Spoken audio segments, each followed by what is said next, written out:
देखिए, आज की अपनी इस कक्षा एकादश की क्लास में हम लोग पढ़ने जा रहे हैं कुछ न्यूमेरिकल टाइप क्वेश्चन, जिसमें हम पढ़ रहे हैं कि परमाणु क्रमांक 10, 12, 25 व 35 वाले तत्व की ऑक्सीकरण अवस्था बताओ।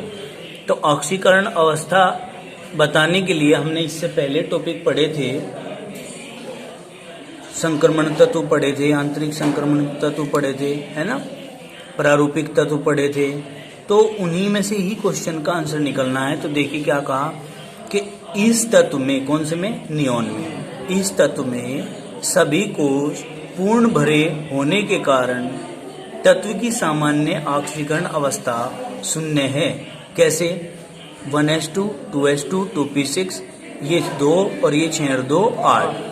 तो इसने कहा कि इस तत्व में सभी कोश पूर्ण भरे होने के कारण तत्व की सामान्य ऑक्सीकरण अवस्था कैसी होती है? शून्य होती है। पूरे भरे हुए हैं ना इसमें कोश, समझ में आ गई बात। अब देखो, इस तत्व में केवल बाह्य कोश अपूर्ण है। अगर हम 12 की बात करते हैं, magnesium 1s2, 2s2, 2p6, 3s2, 2 ही 6 और 2 8 ही और 2 ये। तो हम क्या कहते हैं कि इस तत्व में केवल बाह्य कोश अपूर्ण है जिसमें 2 इलेक्ट्रॉन है। अतः तत्व की सामान्य ऑक्सीकरण अवस्था +2 है। क्यों? क्योंकि +2 इलेक्ट्रॉन ये दे सकता है। क्या कर सकता है? 2 इलेक्ट्रॉन +2 इलेक्ट्रॉन के रूप में ये दान रूप में दे सकता है 2 इलेक्ट्रॉन को, इसलिए ऑक्सीकरण अवस्था +2। समझ में आई बात। अब देखिए 35 नंबर है ब्रोमीन का। इसका ब्रोमीन का 1s2, 2s2, 2p6, 3s2, 3p6, 3d10, 4s2, 4p5। दोबारा देखो उसी को ही 4p5। तो देखो 2, 6 और 2 8 और यहाँ पर 10, 6, 16 और 2 18 और चौथे कोष में 5 और 2 7 इलेक्ट्रॉन है। ये आ गए 7। क्लियर होगी बात। अब देखिए क्या कहते हैं हम। अब देखो, हम कहेंगे इस तत्व के केवल बाह्य कोश अपूर्ण है। कितने कोश? बाह्य कोश अपूर्ण है, जिसमें इलेक्ट्रॉनों की संख्या कितनी है? 7 है। अतः तत्व की सामान्य ऑक्सीकरण अवस्था -1 होगी। क्यों होगी? क्योंकि 7 इलेक्ट्रॉन इसके बाह्यतम कोश में है, 1 इलेक्ट्रॉन ये ले लेगा और 8 अपने पूरे कर लेगा। समझ में आई बात। तो 8 इलेक्ट्रॉन पूरे कर लेगा, 1 इलेक्ट्रॉन को लेकर के, 1 इलेक्ट्रॉन लेने के बाद हो जाएगा -4। तो -1 हो गई ऑक्सीकरण अवस्था। ठीक है। इसी प्रकार हम कहते हैं कि 25 नंबर Mn है हमारा। इसमें देखते हैं, इसमें क्या देखते हैं? 1s2, 2s2, 2p6, 3s2, 3p6, 3d5, 4s2।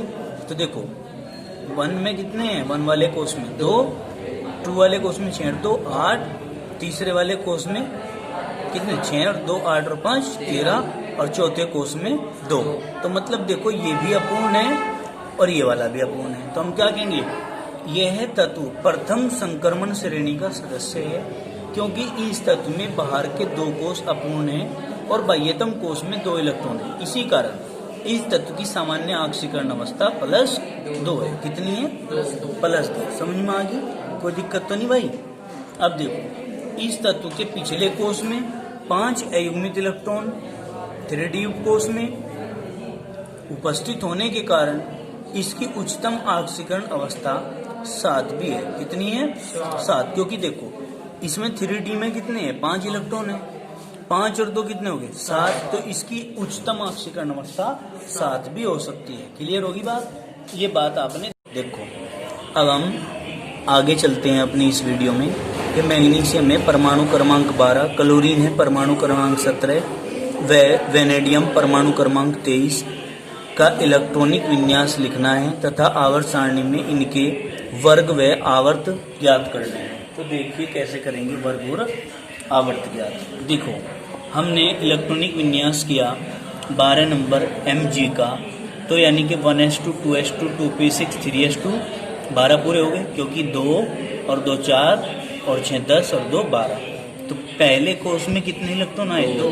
दूसरे कोष में कितने हैं? 6 2 8। तीसरे कोष में कितने हैं? 2। ये तो हो गया मैग्नीशियम का। बाह्यतम कोष में 2 इलेक्ट्रॉन। 17 नंबर क्लोरीन का आता है 1s2, 2s2, 2p6, 3s2, 3p6 या 5, 3p5, क्योंकि 17 हमारे हो जाते हैं। 2 और 2 4 और 6 10 और 2 12 और 5 17। पहले कोष में 2 इलेक्ट्रॉन, दूसरे कोष में 6 और 2 8, तीसरे कोष में 5 और 2 7 इलेक्ट्रॉन उपस्थित है। ठीक है। अब नंबर आता है 23 नंबर वेनेडियम का। 1s2 2s2 2p6 3s2 3p6 3d3 4s2। देखिए पहले कोष में 2 इलेक्ट्रॉन है, दूसरे कोष में 6 और 2 8 है, तीसरे कोष में 6 और 2 8 और 3 कितने 11 होने चाहिए ना। देखो 6 और 2 8 और 3 11 और 4s2 यहाँ पर 2 इलेक्ट्रॉन। देखो 2 और 8 10, 10 और 11 21 और 2 23। अब सही हुआ है। ठीक है। इस प्रकार से वेनेडियम का हम इलेक्ट्रॉनिक विन्यास आपको दिखा सकते हैं। अब इसने कहा है कि इनकी वर्ग संख्या और आवर्त संख्या बतानी है। कैसे बताएंगे? किसी तत्व के बाह्यतम कोष की संख्या उसकी आवर्त संख्या होती है। परिभाषा दे दी है, किसी भी तत्व के बाह्यतम कोष की संख्या। जैसे Mg में बाह्यतम कोष है 3, क्लोरीन में बाह्यतम कोष है ये वाला 3, वेनेडियम में बाह्यतम कोष है ये वाला 4। समझ गए? तो ये क्या है? इनकी आवर्त संख्या है। अर्थात बाह्यतम कोष के लिए जो n का मान होगा, n का मान ही तो है ये, वही उसकी आवर्त संख्या होगी। वही उसकी क्या होगी बेटे? आवर्त संख्या होगी। क्लियर होगी बात? अब देखिए 12 नंबर है Mg, इसका सबसे बाहर आ रहा था 3s2, तो n का मान कितना हो गया 3, अतः Mg की आवर्त संख्या 3 होगी। क्लोरीन के लिए 3p5 आया था, इसके लिए अधिकतम मान n का कितना होगा 3, अतः क्या कहा? क्लोरीन की आवर्त संख्या कितनी होगी 3। वेनेडियम के लिए लास्ट में क्या आया था इलेक्ट्रॉनिक विन्यास करते समय 4s2, तो n का अधिकतम मान कितना होगा बेटे 4, अतः वेनेडियम की आवर्त संख्या 4 होगी। कितनी होगी? 4। बताओ इतनी बात समझ में आई क्या? अब देखो पहले बलोक का निर्धारण करते हैं। पहले क्या करते हैं? तत्वों की वर्गों में स्थिति। क्या? तत्वों की वर्गों में स्थिति। क्या कहेंगे? पहले बलाक का निर्धारण करेंगे और उसके बाद वर्ग का निर्धारण निम्न प्रकार से करते हैं। कैसे? नंबर 1 बात आती है हमारे पास S ब्लॉक। क्या? S block. तो हम क्या करेंगे? S ब्लॉक तत्वों का इलेक्ट्रॉनिक विन्यास n-1 into S2 Np6 NS1 या NS2 होता है। S ब्लॉक का कर रहे हैं हम। S ब्लॉक का निर्धारण करेंगे तो उसका इलेक्ट्रॉनिक विन्यास जो आएगा वो n-1 into S2 Np6 NS1 या NS2 हो सके। ठीक है। S ब्लॉक में यदि इलेक्ट्रॉन NS1 के रूप में आता है तो यह है वर्ग फर्स्ट वर्ग का तत्व कहलाएगा, अगर NS1 में आ रहा। और यदि इलेक्ट्रॉनिक विन्यास करते समय NS2 में आता है तो यह द्वितीय वर्ग का होगा। किसका होगा? द्वितीय वर्ग का। क्लियर होगी ये बात? अब देखो आगे क्या कहते हैं। 12 नंबर है Mg, इलेक्ट्रॉनिक विन्यास करिए 1s2 2s2 2p6 3s2। तो लास्ट का इलेक्ट्रॉन 3s2 है, तो आवर्त संख्या तो होगी n का मान 3 आ गया इसमें, क्योंकि n का अधिकतम मान कितना है 3s2 में 3। वर्ग संख्या बलोक S का है, S में प्रवेश कर रहा। अब द्वितीय वर्ग सेकंड ग्रुप का है, क्योंकि 2 इलेक्ट्रॉन है। 2 इलेक्ट्रॉन है ना, 2 इलेक्ट्रॉन है तो द्वितीय वर्ग सेकंड ग्रुप का है ये तत्व। क्लियर होगी बात बेटे? कितने इलेक्ट्रॉन है? अभी अभी हमने कहा कि अगर NS2 आता है तो द्वितीय वर्ग का होगा, तो इसमें S2 नहीं आ रहा क्या, तो द्वितीय वर्ग का होगा। ठीक है नहीं? द्वितीय वर्ग को सेकंड ग्रुप ही तो बोल रहे हैं अंग्रेजी में। समझ में नहीं आई बात? अगर NS1 होता तो फर्स्ट वर्ग का हो जाता। अब देखो यहाँ तत्व P ब्लॉक का कब कहलाएगा, इस बात को समझो भाई। दिख रहा है या नहीं कहता आपको? देखो P ब्लॉक का तत्व कब कहलाएगा। P ब्लॉक के तत्वों का इलेक्ट्रॉनिक विन्यास NS2 Np1 to 6 होता है। P ब्लॉक में NS प्लस Np इलेक्ट्रॉनों की संख्या तत्व के वर्ग संख्या को प्रदर्शित करती है। कहीं को प्रदर्शित करती है? तत्व की वर्ग संख्या को प्रदर्शित करती है। अतः क्लोरीन, अगर क्लोरीन की बात करते हैं तो 17 नंबर है 1s2 2s2 2p6 3s2 3p5।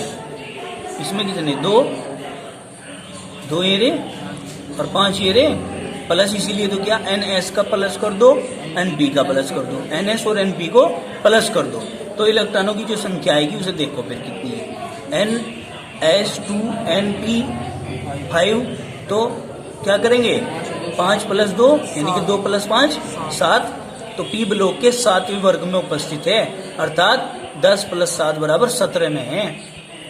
ठीक है ना, ये 7 आ गया ना, तो 10 जोड़ दो इसमें, 17वें वर्ग में है।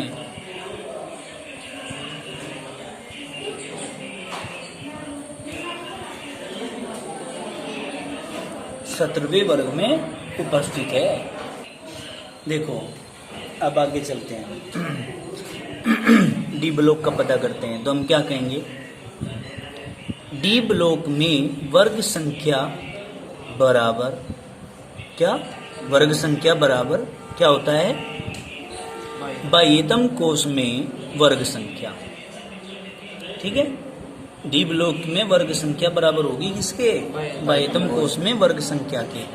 बाह्यतम कोष में इलेक्ट्रॉन की संख्या प्लस बाह्यतम कोष में अंदर वाले कोष में इलेक्ट्रॉन की संख्या, बाह्यतम कोष से अंदर वाले कोष में इलेक्ट्रॉन की संख्या -8। यानी कि सुन लो बात, डी ब्लॉक में वर्ग संख्या बराबर बाह्यतम कोष में वर्ग संख्या, ये गलत हो रही है। आपने क्या लिखना, डी ब्लॉक में वर्ग संख्या बराबर, बराबर किसके, ये वाला बराबर लगाना है। ठीक है, जो यहाँ लगा हुआ ये रहा, बाह्यतम कोष में इलेक्ट्रॉनों की संख्या प्लस बाह्यतम कोष से अंदर वाले कोष में इलेक्ट्रॉनों की संख्या -8 ही उसकी वर्ग संख्या होगी। अब एग्जाम्पल के माध्यम से आपको इजीली हो जाएगा समझना। 23 नंबर है vanadium, 1s2 2s2 2p6 3s2 3p6 3d 3 और 4s2। तो देखो इसकी वर्ग संख्या निकालनी है हमें, तो हम क्या करेंगे, सबसे बाह्यतम कोष की वर्ग संख्या चेक करो कितनी है, कितने हैं, 2 इलेक्ट्रॉन है। सबसे बाह्यतम कोष में इलेक्ट्रॉनों की संख्या, सबसे बाह्यतम कोष तो ये है, इसमें इलेक्ट्रॉन कितने हैं, 2, तो ये लिख दिया 2 प्लस, फिर क्या कहा, बाह्यतम कोष से अंदर वाले कोष में इलेक्ट्रॉनों की संख्या, बाह्यतम से अंदर वाला तो ये है, इसमें इलेक्ट्रॉनों की संख्या कितनी, 6 और 2 8 और 3 11, ये रही, और -8 तो क्या हो गया, 11 और 2 13 -8 बराबर 5, 5 है, 5 आ गई। बी क्यों लिखा, बी लिखा अगर डी कोष में अंतिम इलेक्ट्रॉन जा रहा है तो डी होगी और नहीं तो ए होगी, अगर एस में पी में जाता है तो ए होगी वर्ग संख्या, यदि डी में जाता है लास्ट का इलेक्ट्रॉन तो बी होगी। क्लियर होगी बेटे। अब देखो आई भी समझे भाई। अब देखो उपवर्ग संख्या के लिए, उपवर्ग संख्या के लिए क्या करेंगे, यदि अंतिम इलेक्ट्रॉन एस पी में प्रवेश करता है, एस इलेक्ट्रॉन या अंतिम इलेक्ट्रॉन एस ऑर्बिटल या पी ऑर्बिटल में प्रवेश करता है तो उपवर्ग संख्या ए होगी। तो वही बात आ गई, ठीक है, आ रही समझ में निकेत भैया जी। और यदि डी ऑर्बिटल में प्रवेश करता है तो उपवर्ग संख्या बी होगी। क्लियर होगी बात। आगे देखो क्वेश्चन आता है, उदाहरण समझाएंगे। किसी तत्व की द्रव्यमान संख्या 65 है, नया क्वेश्चन आ गया है आपके पास, और नाभिक के न्यूट्रॉनों की संख्या 35 है। इस तत्व की आवर्त सारणी में क्या स्थिति होगी ये बतानी है भाई। द्रव्यमान संख्या 65, न्यूट्रॉनों की संख्या 35, तत्व की आवर्त सारणी में स्थिति क्या होगी। पहले परमाणु क्रमांक निकाल लेंगे, प्रोटॉनों की संख्या निकाल लेंगे, फिर उसका इलेक्ट्रॉनिक विन्यास करेंगे, इलेक्ट्रॉनिक विन्यास करके उसकी फिर आवर्त संख्या और वर्ग संख्या चेक करेंगे, जब भी तो पता चलेगा स्थिति का। चलिए आगे बढ़ते हैं इसी क्रम में। देखो द्रव्यमान संख्या कितनी 65, न्यूट्रॉनों की संख्या कितनी 35, परमाणु क्रमांक निकालना। तो फॉर्मूला हमारे पास क्या था, ए बराबर जेड प्लस एन, जेड की वैल्यू निकालनी तो ए माइनस एन, 65 माइनस 35 बराबर 30, 30 आ गया। तो 30 किसका है, जेड एन का, ये हमें पता होता है। तो हम इसका इलेक्ट्रॉनिक विन्यास करेंगे, क्या करेंगे 1s2 2s2 2p6 3s2 3p6 3d10 और 4s2। मैंने सबके इलेक्ट्रॉनिक विन्यास करने सिखाए थे। तो हमारा आ गया 4s2। तो यानी कि सबसे बाह्यतम कोष हमारा ये है, जिसको हम संयोजी कोष कहते हैं। क्या कहते हैं, संयोजी कोष। संयोजी कोष भी कहते हैं, और इसमें उपस्थित इलेक्ट्रॉनों को संयोजी इलेक्ट्रॉन भी कहते हैं। तो देखिए 2 इलेक्ट्रॉन तो ये रहे, प्लस इससे अंदर वाले में कितने हैं 2 6 और 10, 2 6 10, और -8 कर दिया हमने, वही फॉर्मूला अपना लगा दिया, तो बराबर आ गया हमारा कितना, 20 - 8 बराबर 12। तो वर्ग संख्या हो गई 12, आवर्त संख्या हो गई 4। n का मान अधिकतम 4 है ना, तो n 4 हो गया, यानी कि आवर्त संख्या 4 हो गई, वर्ग संख्या 12 हो गई। ठीक है, अब 12 से क्या पता चलता है, 12 से उपवर्ग संख्या क्या क्या, लास्ट का इलेक्ट्रॉन डी में प्रवेश कर रहा ना, तो इसलिए बी हो गई, अर्थात सेकंड बी का तत्व है। किसका, सेकंड बी का। कोई दिक्कत तो नहीं, क्लियर हो गया। अब करते हैं हम क्या, धनायनों का इलेक्ट्रॉनिक विन्यास। अब धनायनों का इलेक्ट्रॉनिक विन्यास करने के लिए क्या फॉर्मूला अपनाएंगे, ये बात देखो। धनायनों का इलेक्ट्रॉनिक विन्यास करने के लिए सर्वप्रथम उस उदासीन परमाणु का इलेक्ट्रॉनिक विन्यास करते हैं जिसका भी हमें करना है, उसका सामान्य इलेक्ट्रॉनिक विन्यास करेंगे पहले। ठीक है, उस उदासीन परमाणु में से एक या एक से अधिक इलेक्ट्रॉन पूर्ण रूप से निकाले जाने पर धनायन प्राप्त होते हैं। उसमें से अगर इलेक्ट्रॉन निकाला गया जब भी तो धनायन बनेगा, समझ में आई बात।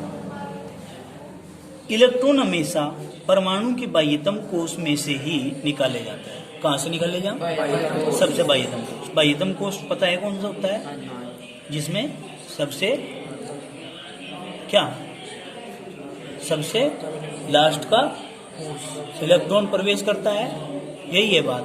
नहीं, अगर 4s में जाके और फिर 3d में प्रवेश करेगा तो अपवाद नहीं, तो वो हम बाह्यतम कोष से मान नहीं सकते। हमने कहा इलेक्ट्रॉन हमेशा परमाणु के बाह्यतम कोष में से ही निकाले जाते हैं, उतना ही इकाई धनावेश परमाणु पर आ जाता है। अब इसे समझो बात कैसे, जैसे एल्यूमिनियम है, Al3 पॉजिटिव का करना है हमें, तो हमने क्या किया, पहले 13 नंबर एल्यूमिनियम का करेंगे पहले सामान्य, 1s2 2s2 2p6 3s2 3p1। तो हमने देखा Al3 पॉजिटिव का हमें करना है, किसका करना है, 3 पॉजिटिव का। तो हमने क्या किया, एक इलेक्ट्रॉन तो P में से निकाल दिया, ये आ गया P0 कर दिया, और बचे कितने, एक तो निकल गया, 2 रह गए, 2 हमने S में से निकाल दिए, यहाँ से निकाल दिए, तो इसमें भी 0 हो गया। तो हमारा Al3 पॉजिटिव का कितना बच गया, यानी कि 13 माइनस प्लस के 3 है, माइनस कर दो 3, बराबर हो गया 10। इसका मतलब 10 का आना चाहिए इलेक्ट्रॉनिक विन्यास, कितना आना चाहिए, 10 का। 1s2 2s2 2p6, बाकी के निकल गए, 0 हो गए। तो देखो कितने 10 हो गए, 2 4 6 10 पूरे हो गए, कोई दिक्कत तो नहीं है। इसी प्रकार हमें Na पॉजिटिव का करना, तो हम क्या करेंगे, पहले सामान्य का करेंगे, साधारण का करेंगे इलेक्ट्रॉनिक विन्यास 11 का। 1s2 2s2 2p6 3s1, Na positive, plus charges ऊपर बेटे, 1 प्लस है, तो क्या करेंगे, 11 है इसका परमाणु क्रमांक, -1 बराबर 10। तो क्या करेंगे, सबसे बाह्यतम कोष है 3s में से एक इलेक्ट्रॉन निकाल दो, तो 0 नहीं आ गया, बचे कितना, 1s2 2s2 2p6। क्लियर होगी बात। ऐसे हम इसका इलेक्ट्रॉनिक विन्यास धनायनों का करते हैं। ऐसे ही देखिए यहाँ पर Zn का किया हुआ है, Zn का 30 नंबर होता है, सामान्य इलेक्ट्रॉनिक विन्यास हमने Zn का कर दिया, तो हमारा आया 3d10 और 4s2 आया। लेकिन Zn+2 का हमने करना है, 30 - 2 करेंगे तो 28 आ जाएगा, यानी कि 28 का होना चाहिए। तो हमने क्या किया, प्लस के 2 हैं, तो सबसे बाहर वाला है SO ऑर्बिटल, इसमें से ही 2 इलेक्ट्रॉन निकाल दिए, इसमें 0 आगे, बाकी पीछे का जो बचा वो सारा का सारा जो का 2 इसका इलेक्ट्रॉनिक विन्यास कहलाएगा। क्लियर होगी बात, कोई दिक्कत तो नहीं है। तो ठीक इसी प्रकार हम कॉपर में बढ़ते हैं आगे, इसमें कॉपर में आगे बढ़ते हैं, और कॉपर में हम क्या सीखते हैं, कॉपर में हम सीखते हैं कि कॉपर पॉजिटिव 2 का हमने इलेक्ट्रॉनिक कॉन्फ़िगरेशन करना है। सबसे पहले सामान्य रूप से कॉपर का करेंगे, 1s2 2s2 2p6 3s2 3p6 3d10 और 4s1। तो आप लोग देखिए, इसने कहा कॉपर पॉजिटिव 2 का, पॉजिटिव 2 का मतलब 29 में से 2 घटा तो 27 आएगा। सबसे पहले 4s में से एक इलेक्ट्रॉन उड़ा दिया, 0 रह गया, फिर 10 थे यहाँ, इससे पीछे 10 आ गया ना, एक इलेक्ट्रॉन इसमें से निकाल दिया, बचे 9। तो ये इसका कॉपर पॉजिटिव 2 का इलेक्ट्रॉनिक विन्यास आएगा। क्लियर होगी बात, कोई दिक्कत तो नहीं है। इसी प्रकार टाइटेनियम का आप लोग करें, ठीक है, टाइटेनियम का करेंगे तो 3d2 और 4s2 आता है, लेकिन पॉजिटिव 2 का आप कर रहे हो तो 4s में से 2 इलेक्ट्रॉन निकल जाएंगे, यहाँ 0 रह जाएगा, बाकी जो का तो आ जाएगा, यानी कि 22 - 2 बराबर 20। 2 4 6 10, दोबारा 6 18 और 2 20 पूरे हो गए। इसी प्रकार निकिल पॉजिटिव 3 है, इसका करना है तो 28 नंबर निकिल है, इसका इलेक्ट्रॉनिक विन्यास करेंगे तो 3d8 और 4s2 आता है लास्ट में। तो निकिल 3 पॉजिटिव का करना है, यानी कि 28 - 3 बराबर 25 आने चाहिए इलेक्ट्रॉन टोटल। तो हमने क्या किया, एक इलेक्ट्रॉन तो 3 करने हैं ना हमने, तो 2 तो यहां से निकाल दिए तो 0 आ गया, और एक इलेक्ट्रॉन डी में से चला गया तो यहाँ 7 आ गया। ठीक है, इसी प्रकार कॉपर 3 पॉजिटिव का करेंगे, इसमें भी कॉपर का सामान्य इलेक्ट्रॉनिक विन्यास किया, 3d10 और 4s1 आ गया। पॉजिटिव कितने चार्ज आ रहे हैं, 3, तो हम क्या करेंगे 1s2 2s2 2p6 3s2 3p6 और 3d8 और 4s0, क्यों 3 पॉजिटिव का करना है तो हमने एक इलेक्ट्रॉन तो इसमें से निकाल दिया, 0 आ गया, बचे 2 यहाँ से निकाल लेंगे, 10 में से 2 जाएंगे तो 8, 29 - 3 बराबर 26। तो इस प्रकार से आप लोग धनायनों का इलेक्ट्रॉनिक विन्यास कर सकते हैं। अब रही बात ऋणायनों के इलेक्ट्रॉनिक विन्यास की, इसको हम अपनी नेक्स्ट वीडियो में पढ़ेंगे। आज के लिए इतना ही काफी, धन्यवाद।